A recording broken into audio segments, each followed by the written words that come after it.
Some wounds don't bleed. They don't leave visible scars, and they can't be stitched by doctors. These are the invisible wounds we carry from childhood, and they follow us like shadows into our adult lives. Welcome back to I Think Now, the channel where we explore the intersection of psychology, philosophy, and spirituality to better understand ourselves and the world around us. Today, we're diving into something deeply personal, yet universal. How the emotional neglect we experience in childhood shapes the way we love, fear, and live as adults. This is not just theory. It's the story of many of us, and maybe it's your story too.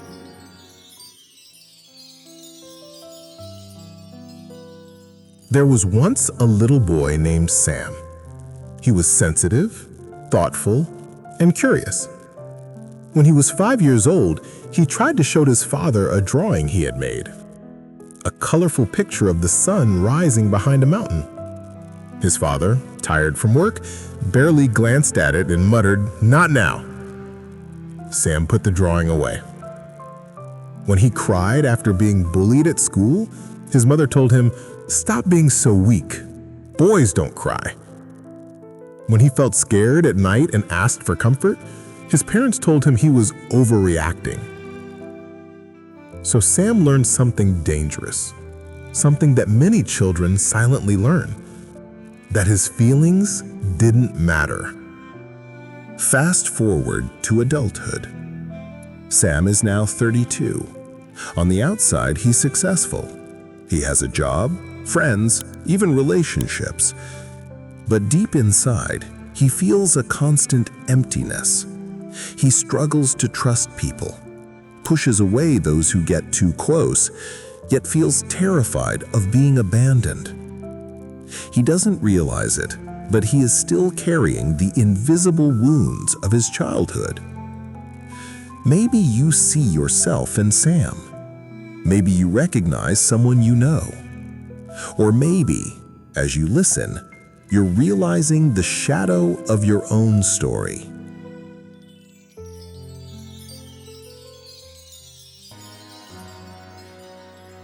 Psychologists call this attachment theory, the blueprint we develop in childhood about how relationships work. But philosophers and spiritual teachers have long said the same thing in different words. Rumi once wrote, "The wound is the place where the light enters you." Carl Jung observed, "Until you make the unconscious conscious, it will direct your life and you will call it fate." What we don't heal, we repeat. What we don't acknowledge, we project onto others. Today, we will uncover 1. The roots of attachment styles and how childhood emotional neglect shapes them. 2. The invisible wounds we carry into adulthood. 3. Stories of real people, from celebrities to everyday individuals who show us these patterns. And 4. Most importantly, how to begin healing, not just psychologically, but spiritually too.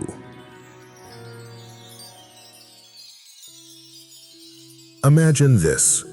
When we're born, our brains are like open books with blank pages. The way our caregivers respond to us writes the first sentences of our life story. If a baby cries and the caregiver picks them up, comforts them, and makes them feel safe, that child learns, "The world is safe. My feelings matter. Love is reliable." But if the baby cries and no one comes, or worse, the baby is shamed for needing comfort, The child learns, I am alone. My needs are too much. Love is dangerous or unreliable. This is where attachment styles are born. Secure attachment. The child feels loved and grows up able to trust others. Anxious attachment. The child fears abandonment and grows up clinging to relationships. Avoidant attachment. The child suppresses needs and grows up fearing intimacy. Disorganized attachment.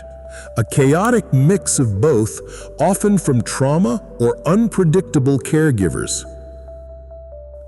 Famous psychologist John Bowlby, who pioneered attachment theory, said, "What cannot be communicated to the mother cannot be communicated to the self."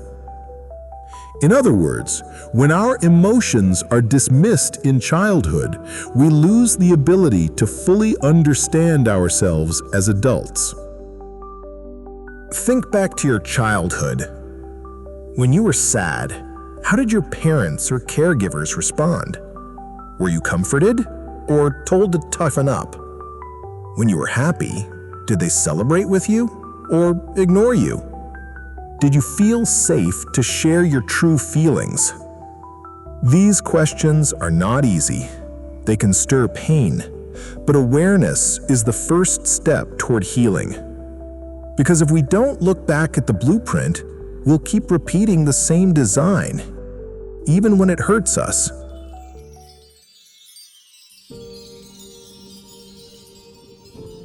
What makes emotional neglect so dangerous is its invisibility. If a child grows up with bruises, people notice. If a child is screamed at or insulted, at least the harm has a sound. But when a child's emotions are simply ignored, when they are made to feel invisible, no one sees the wound, not even the child. But those wounds resurface later, often when we least expect it. Wound number 1, the belief that I am not enough. Many adults silently carry the core belief, I am not lovable as I am. Think about how this shows up. In relationships, you may constantly seek validation, afraid your partner will leave you. At work, you may overachieve, tying your worth to productivity. In friendships, you may struggle to say no, fearing rejection. Oprah Winfrey once shared that as a child, she felt overlooked and invisible. Her grandmother raised her with love, but limited emotional presence. And later, Oprah suffered abuse. For years, she battled a deep sense of unworthiness. But she also transformed that pain into power, becoming one of the strongest advocates for self-worth. As she put it, turn your wounds into wisdom. Wound number 2, fear of intimacy. Some people, instead of clinging to others, push them away. This is often the avoidant wound. If I depend on someone, I'll get hurt. They build walls around their hearts, fearing that vulnerability will lead to abandonment. But as Brené Brown famously said, vulnerability is not winning or losing, it's having the courage to show up when you can't control the outcome. When we wall off intimacy, we also wall off joy, connection, and love. Wound number 3, emotional numbness. Adults who were emotionally neglected often report difficulty knowing what they feel, a sense of emptiness like something's missing, going through life on autopilot. This is not weakness, it's survival. When a child learns emotions are unsafe, the brain adapts by shutting them down, but in adulthood, that survival mechanism turns into a prison.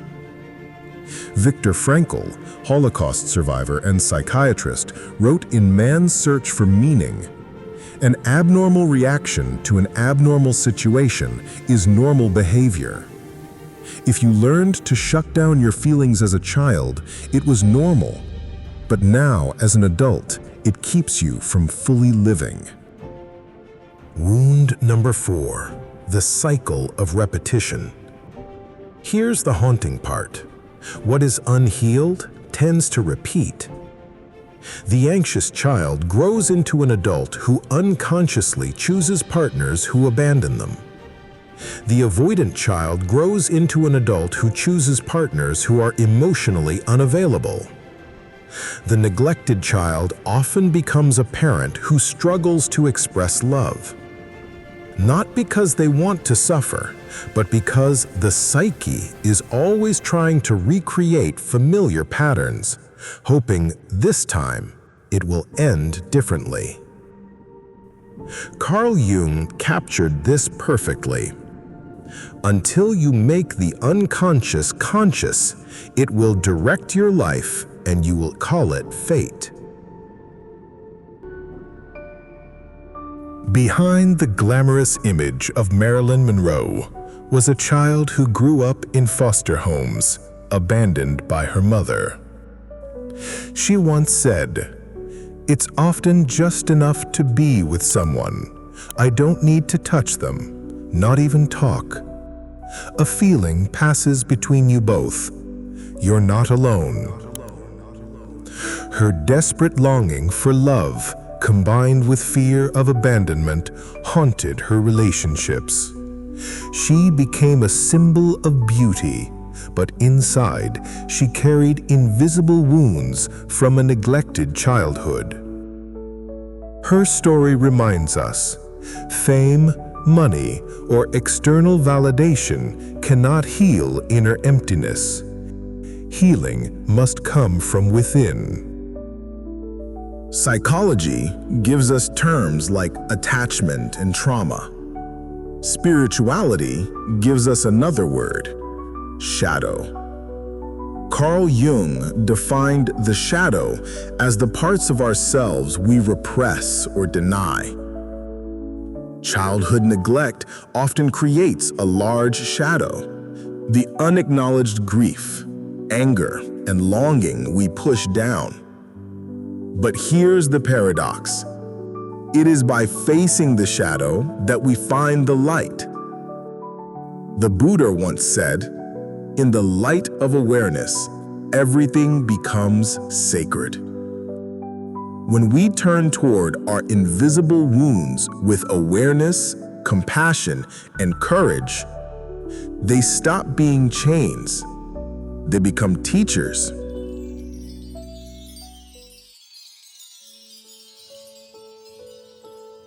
Healing childhood wounds is not about erasing the past.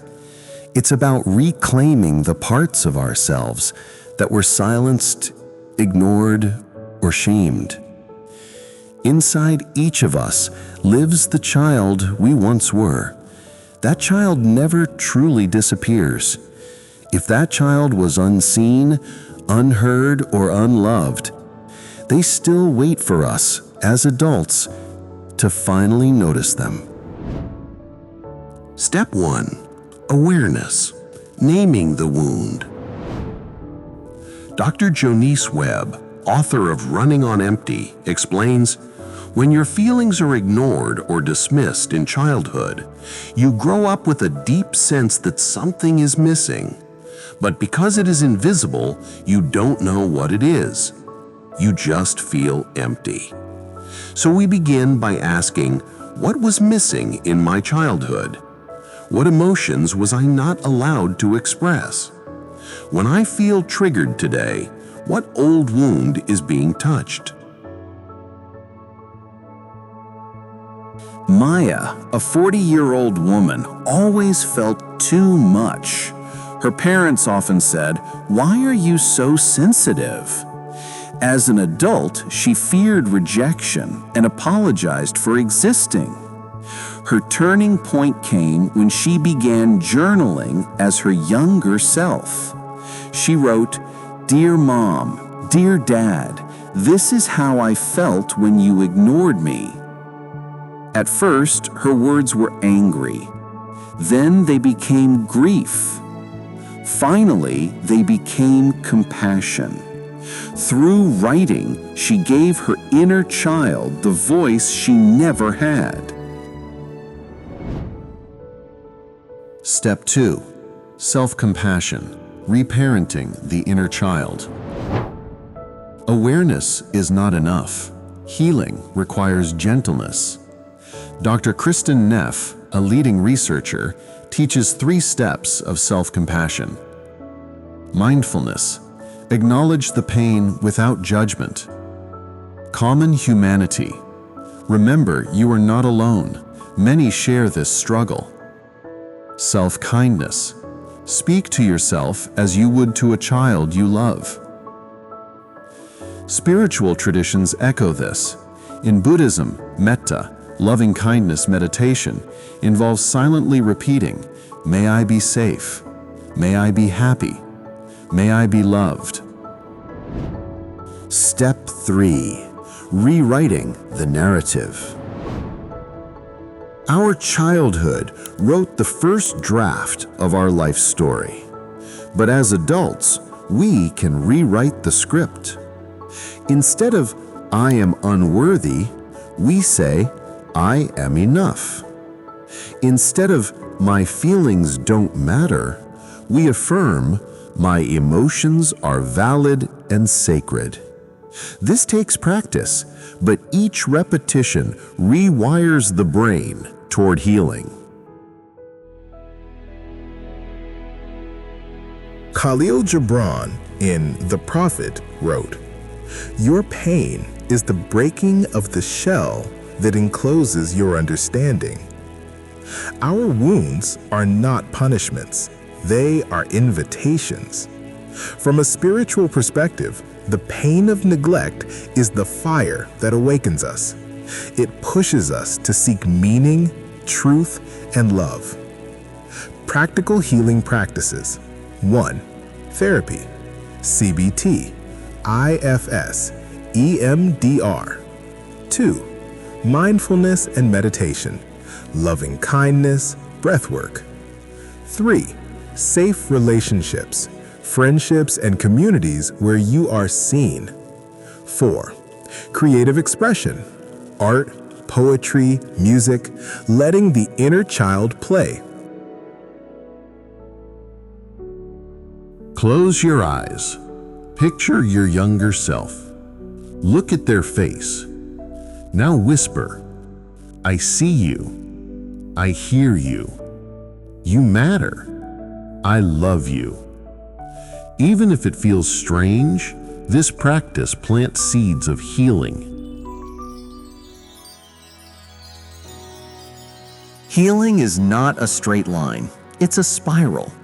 You may revisit the same pain many times, but each time you return stronger, wiser, more compassionate. Trevor Noah grew up during apartheid in South Africa, often feeling like an outsider. His father was absent. His mother constantly fought to protect him. He carried wounds of rejection and loneliness, yet he transformed his pain into humor, storytelling, and wisdom. His memoir, Born a Crime, is both hilarious and heartbreaking. Proof that wounds can fuel resilience. Trevor said, "Being chosen is the greatest gift you can give to another human being." He learned this because he once felt unchosen. His story shows us wounds may shape us, but they don't have to imprison us. Turning pain into purpose. Rumi wrote, "Don't get lost in your pain. Know that one day your pain will become your cure." Psychology gives us tools. Spirituality gives us meaning. Together they turn pain into purpose. The journey forward, what you can do now. Acknowledge your wounds.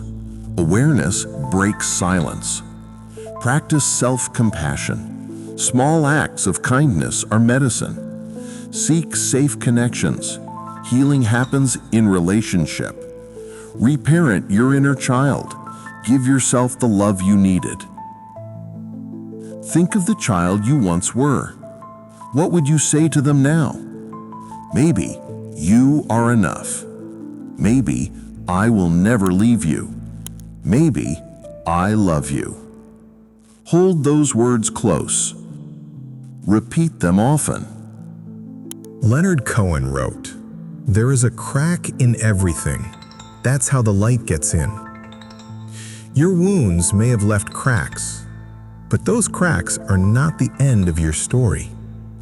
They are how the light enters. They are how you will shine. This has been I Think Now. If this message resonated with you, consider subscribing, sharing, or simply reflecting on it in your own life. Because healing isn't just personal, it's collective. When you heal, the world heals a little too. Thank you for walking this journey with me. Until next time, take care of yourself and remember, your invisible wounds can become your greatest source of strength.